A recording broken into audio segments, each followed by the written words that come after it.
সেই ট্রেড এগ্রিমেন্টের ক্ষেত্রে কিন্তু যে সমস্ত দেশের সাথে মার্কিন স্বার্থ ক্ষুণ্ণ হচ্ছে বলে মার্কিন যুক্তরাষ্ট্র মনে করে, সেই দেশগুলোর বিপক্ষে যদি কোনো মার্কিন অবস্থান থাকে তাহলে বাংলাদেশকেও সেই অবস্থান মেনে চলতে হবে। আমি নিজে বলেছিলাম যে এই চুক্তির মাধ্যমে বাংলাদেশের আসলে এই যে ট্যারিফের মাধ্যমে বাংলাদেশের সুবিধা পাওয়ার সুযোগ কম। যুদ্ধের একটা প্রভাব তো মানে রাশিয়া ইউক্রেনের চাইতে মধ্যপ্রাচ্যের এই যুদ্ধ তো আরও বাসার নিকটবর্তী।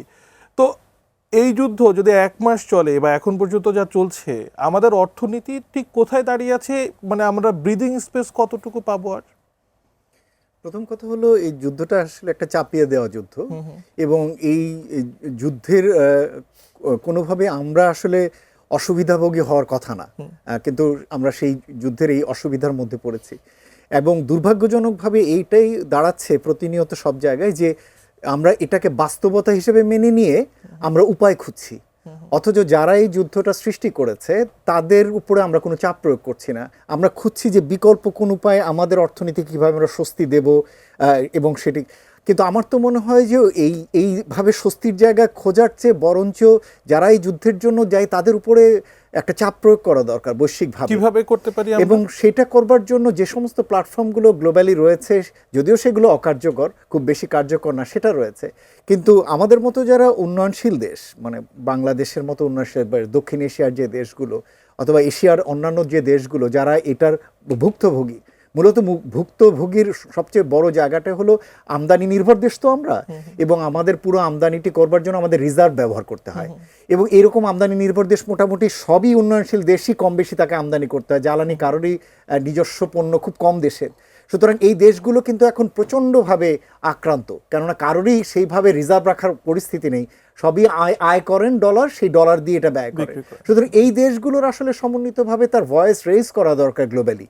কেন জানি আমরা একটা গ্লোবাল মোডলের কাছে মনে হয় ধরা পড়ে গেছি, এবং আমরা সেই জায়গাটাতে মেনে নিচ্ছি, এবং প্রতিনিয়ত আমরা প্রতিদিনই নিউজ করছি যে আচ্ছা যুদ্ধ দীর্ঘায়িত হলে আমরা কিভাবে এখান থেকে কিভাবে এসকেপ করব না করব।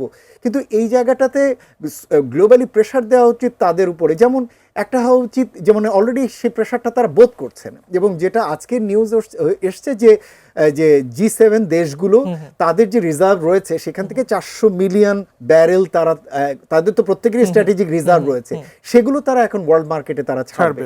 যদি এটা ছাড়ে তাহলে সেটা অন্যান্য দেশগুলো কম বেশি পড়লে মূল্যে তারা মানে এই যে রিজার্ভ থেকে তেল ছাড়া, তাহলে তো G7 এর দেশগুলোও একটা অভিযোজনের মধ্যেই যাচ্ছে। কিন্তু আপনি যেটা বলছেন যে প্রতিবাদ জানানো, ওদের অভিযোজন তো হলো একেবারেই বাজারে যে মূল্য আছে মূল্যটা যাতে খুব বড়ভাবে প্রতিক্রিয়া না পায়, আদারওয়াইজ তাদের দীর্ঘ সময় তাদের এই জিনিসটা চালিয়ে নিয়ে যাওয়ার মতো পরিস্থিতি রয়েছে।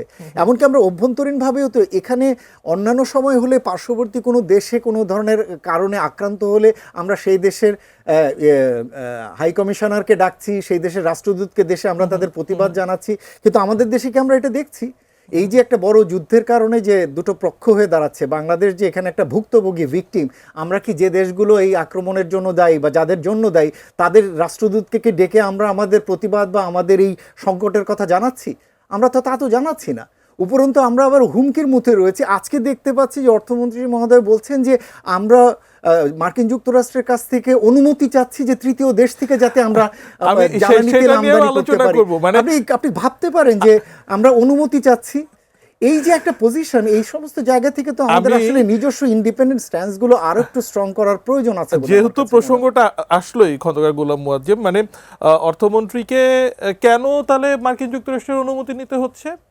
আপনি কয়েকদিন আগে একটি চুক্তি করেছেন, এটা কি ঐতিহাসিকভাবে বাংলাদেশ নিয়ে আসছিল? না, আপনি ইতিমধ্যে একটা চুক্তি করেছেন মার্কিন যুক্তরাষ্ট্রের সাথে, ট্রেড এগ্রিমেন্ট, এখনো যদিও সেটা বাস্তবায়ন হয়নি, কিন্তু সেই ট্রেড এগ্রিমেন্টের ক্ষেত্রে কিন্তু যে সমস্ত দেশের সাথে মার্কিন স্বার্থ ক্ষুণ্ণ হচ্ছে বলে মার্কিন যুক্তরাষ্ট্র মনে করে, সেই দেশগুলোর বিপক্ষে যদি কোনো মার্কিন অবস্থান থাকে তাহলে বাংলাদেশকেও সেই অবস্থান মেনে চলতে হবে।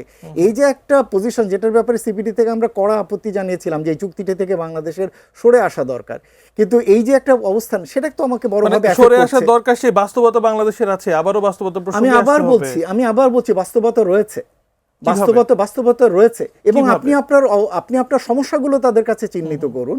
এবং সবচেয়ে বড় কথা হচ্ছে অন্তর্বর্তী সরকারের মতো একটা অনির্বাচিত সরকার, মনে হয় যে ট্রাম্প প্রশাসন বাংলাদেশের মতো একটা দেশের বাস্তবতা মেনে যে একটা চুক্তি যেটা চাপিয়ে দেওয়া হয়েছে বা আমরা নিজেরা যে চেয়ে এনেছি, মানে সেই বিশ্লেষণও হয়তো বা আসবে, মানে বর্তমান বৈশ্বিক প্রেক্ষাপটে এমন চুক্তি থেকে বাংলাদেশ বেরিয়ে আসবে বলে দিল দেখেন, এত সহজ? আমি আবার বলছি, ট্রেড নেগোসিয়েশনের ক্ষেত্রে অনেক রকমের কৌশল রয়েছে এবং আপনি মার্কিন স্বার্থ তারা তাদের দিকটা দেখবে, সেটা ঠিক আছে, কিন্তু আপনি তো আপনার স্বার্থগুলো দেখবেন। এমন তো না যে বাংলাদেশ মার্কিন যুক্তরাষ্ট্রের কোনো চুক্তি করতে চায়নি, তা তো না। মার্কিন যুক্তরাষ্ট্রের সাথে তো চুক্তির জন্যই গিয়েছে, এবং গিয়েছে এই কারণেই যে মার্কিন যুক্তরাষ্ট্রের সাথে আমাদের বাণিজ্য ভারসাম্য অসাম্য রয়েছে এবং মার্কিন সেটা এখানে বৃদ্ধি করতে চায়। শুরুতে সেটা বলা হলো যে আমরা কিছু পণ্য তাকে রপ্তানির সুযোগ দিচ্ছি, আমাদের দেশে বাড়লে তার ঘাটতি কমে আসবে, এই কারণে আমাদের সাথে ট্যারিফ এগ্রিমেন্টের কথা বলা হলো। কিন্তু পরবর্তীতে এই জিনিসটা এমন বিস্তৃত পরিসরে এসছে, এটা কিন্তু আমরা জনগণ জানতোই না। আমি তো মনে করি যে এই চুক্তি নতুন সরকারের সিপিডি কি জানানোর উদ্যোগ নিয়েছিল তখন অন্তর্বর্তীকালীন সরকারের সময়, যখন এটা নিয়ে আলোচনা হচ্ছিল? সিপিডি কি অন্তর্বর্তীকালীন সরকারের কাছে আনুষ্ঠানিক অনানুষ্ঠানিকভাবে অ্যাপ্রোচ করেছিল? মানে তখন কি উত্তর আপনাদের পেয়েছিলেন? মিডিয়া আমাদের কাছে এসেছিল, হ্যাঁ, আমরাও গিয়েছিলাম। এবং মানে আমি এবার আপনাদের মানে এটা নিয়ে তো আসলে আনুষ্ঠানিক ফোরামে, যেহেতু এবার- সংসদ ছিল না, এবার এভাবে আপনি আলোচনা যেহেতু হয়নি। জানতে চাচ্ছেন, আর জি, একটু শোনেন, তাহলে সুবিধা হবে। জি। আপনাদের মিডিয়া থেকে যখন আমাদের কাছে এসছে, তারা এসছেন হলো শুধু ট্যারিফ কমে যাচ্ছে, এতে আমরা উপকৃত হচ্ছি, যেহেতু চীন এবং ভারতের সাথে আমাদের একটা 10-15% একটা ট্যারিফ গ্যাপ হচ্ছে, আমরা অনেক উপকৃত হচ্ছি। তখন আমি নিজে বলেছিলাম যে এই চুক্তির মাধ্যমে বাংলাদেশের আসলে এই যে ট্যারিফের মাধ্যমে বাংলাদেশের সুবিধা পাওয়ার সুযোগ কম। তার কারণ হলো মার্কিন ভোক্তাকে তো উচ্চ শুল্কে পণ্য কিনতে হবে, তো মার্কিন যুক্তরাষ্ট্রে যখনই উচ্চ মূল্যস্ফীতি হবে, ভোক্তারা কেনা কমিয়ে দেবে, এবং কমিয়ে দিলে যেটা হবে, আমাকে যতই সে ট্যারিফ সুবিধা দেখ বা আমি পাই কম্পারেটিভলি, আমার পণ্য আসলে সেখানে বিক্রি হবে না। এবং তাই হয়েছে, মার্কিন ভোক্তার কিন্তু এই মুহূর্তে ক্রয় সামর্থ্য কমেছে। উপরন্তু যেটা হয়েছে, চীন এবং ভারতের মতো দেশগুলো মার্কিন যুক্তরাষ্ট্রের উচ্চ শুল্কের কারণে পণ্য রপ্তানি না করতে পেরে তারা বিকল্প বাজারের দিকে গিয়েছে, ইউরোপে গিয়েছে, এবং ইউরোপে গিয়ে সেখানে তারা এখন কম মূল্যে পণ্য রপ্তানি করছে, সেখানে আবার বাংলাদেশের পণ্য এখন আমরা রপ্তানি করতে পারছি না। আপনি দেখবেন প্রায় 6-7 মাস ধরে আমাদের নেগেটিভ গ্রোথ। এই কথাগুলো বলেছিলাম, দুর্ভাগ্যবশত আপনাদের মিডিয়ার তো একটা করে ফোকাস থাকে, অ্যাঙ্গেল থাকে, এই অ্যাঙ্গেলগুলো আপনারা সে সময় বলেননি। অন্তর্বর্তীকালীন সরকারের কি অ্যাঙ্গেল ছিল যে আপনার কথা শুনলো না, আপনাদের কথা? অন্তর্বর্তী সরকারের এই জিনিসটা তো আপনার কাছে খুব ভালো পরিষ্কার একটা অবস্থান রয়েছে যে এই চুক্তিটি যাতে না করে, এই চুক্তিটি যাতে নতুন সরকার করেন, এই জায়গাগুলো আমরা তাকে বলেছিলাম। এবং এটাও বলেছিলাম যে সরকার চলে যাওয়ার মাত্র 1 সপ্তাহ আগে 6 ফেব্রুয়ারি একটা হয়েছে, 9 ফেব্রুয়ারি একটা চুক্তি স্বাক্ষর হয়েছে, একটা জাপানের সাথে আর একটা ইউএস এর সাথে। এই চুক্তিগুলো তো আসলে নতুন সরকারের করার কথা, দীর্ঘমেয়াদী এই বিষয়গুলো। আমি এখনো মনে করি যে এই চুক্তিগুলো নতুন সরকারের পার্লামেন্টে এগুলো নিয়ে বিস্তারিত আলোচনা হওয়া উচিত। অসংখ্য ধন্যবাদ।